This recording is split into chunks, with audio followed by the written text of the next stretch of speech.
Ako si Tomodachi at ito ang buhay sa cruise ship. Bale mga Tomodachi, sasagutin lamang po natin ang katanungan po ng ating Tomodachi ay paano daw po mag-apply sa barko o sa cruise ship. Kung pwede, pasend naman po ng mga agency na pwedeng mapag-applyan. Ayan. Alam niyo po mga Tomodachi, kailangan po talaga natin ng mga dokumento o ng mga trainings na ipe-present sa manning agency kung tayo ay mag-apply ng trabaho sa cruise ship. Tomodachi, ano ba yung mga kailangan nating i-ready ng mga dokumento o training para sa mga baguhan na aspiring seafarer? Ganito yan.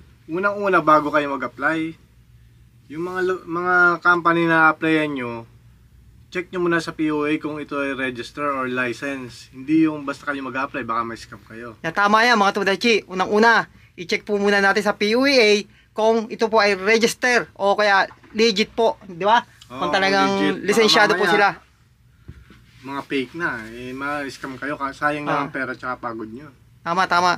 Magandang advice po yan mga Tomodachi. Kaya kailangan po natin muna i-check sa POA kung registered po ba, kung accredited talaga itong mga manning agency na ito. Una, kumuha muna kayo ng BT. Pag nakakuha kayo ng BT, makakakuha kayo ng Seaman's Book. Tapos, pagkatapos ng Seaman's Book, kumuha na kayo ng passport. Tapos, pag nag-apply kayo,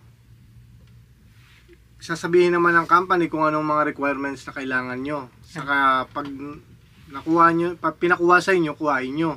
Pagkatapos nyong kunin, saka bumalik kayo sa company na in-applyan nyo, na gusto nyong company na pasukan. Yan Tomodachi. Bale, yan yung unang basic documents na kailangan talaga. Yan yung basic training o mas kilala sa tawag na SOLAS.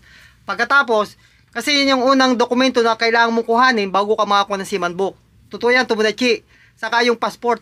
Kasi kung may Seaman Book ka na at saka passport, pwede ka na mag-apply sa mga manning agency. Tama yung sinabi ni Conrad na kahit to be follow na lang yung mga ibang dokumento. Kasi once na matanggap ka naman sa manning agency, ibibigay nila yung mga list ng mga kailangan mo pang kuhanin. Di ba? Tama. Ano ba daw, saka yung isa pang katanungan Tomodachi, ano daw yung mga, pasend naman po ng pwedeng mapag-applyan. Ibig sabihin siguro dito, kung ano yung mga manning agency na legit. Hindi po kayong mag-apply sa RCCL, CF Sharp, Magsaysay, number 1. Yan, Magsaysay po, dyan lang po sa may Kalaw yan, mga Tomodachi. Maraming barko yan, Magsaysay. Oo. Kalaw lang po yan. Marami yung company. Magtingin na lang kayo sa Facebook. Ayan. Ng mga legit na company. Makikita nyo doon, napakadami. Totoo yan mga Tomodachi. Sa social media, lalong-lalo na sa Facebook, marami kang makikita ngayon dyan ng mga manning agency dyan kasi puro true online na tayo ngayon sa mga social media. Yan yung RCCL, Magsaysay, yung Magsaysay dyan na sa may Kalaw, CF Sharp, UPL, Senator, and MSC Cruises. Yan, maraming mga manning agency, mga Tomodachi na makikita kayo lalong-lalo na kung pupuntahan nyo sila sa true online. At mas maganda na rin kung magpapasa kayo ng mga resume nyo o kaya ng CV, true online. At for sure, mas mabilis kang matatanggap mga Tomodachi. Kasi, lalo na ngayon, maraming mga bagong lumalabas ng mga cruise ship ngayon. Kaya, mas malaki ang chance nyo na makapasok at makapagtrabaho sa cruise ship. Shoutout pala sa mga crew ng barko namin. Hindi ko nila sasabihin kung anong pangalan. Ayan, shoutout po sa mga kasama namin, sa mga Tomodachi natin dyan. Na patuloy na tumatangkilik sa RQTV. At saka ako si Tomodachi. Shoutout sa inyong lahat. Hindi namin kayo isa-isahin mga Tomodachi. At sa mga kaibigan namin dyan, nagtatrabaho sa Viking Cruises at saka sa Mitsui. Di ba? Ayan, i-shoutout sila. Shoutout sa inyo. Ayan. Si Luigi na kaibigan na sa RCCL siya. Lumipat siya ng RCCL. Ayan, shoutout dyan sa mga Tomodachi natin dyan sa RCCL. Basta ito lalagi ang payo sa inyo ni Tomodachi. Ang pangarap, tinatrabaho yan. Kung may pangarap ka, ipaglaban mo. Lalo na kung may mga requirements ka na.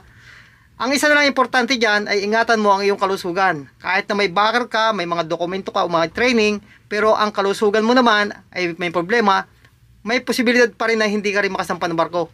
Kaya, ang higit sa lahat, ang importante ang ating kalusugan. Dahil sa pagbabarko, yan ang magiging puhunan natin sa ating pagtatrabaho sa cruise ship. Basta may may experience sa hotel, mabilis po yan. Kung halimbawa kayo waiter, o galley steward, o cookman, pwede rin. Yan ang mga kailangan na experience. O yan mga Tomodachi ha. Alam niyo po dito sa barko, sa cruise ship, isa po itong floating hotel sa dagat mga Tomodachi. Kaya kung nagtatrabaho ka dyan sa restaurant sa atin sa Pilipinas, sa hotel, malaki ang tsansa mo na makapasok ka sa barko. Basta meron ka lamang 1-2 taon na working experience sa mga hotel o sa mga restaurant, pasok ka lalo na kung mas matagal pa yan. Kaya ang dapat na lang na gawin mo mga Tomodachi ay kumpletuhin yung mga dokumento at mga trainings na inire-require ng isang manning agency. Ako si Tomodachi at ito ang buhay sa cruise ship. Bye-bye! Bye-bye. Salamat!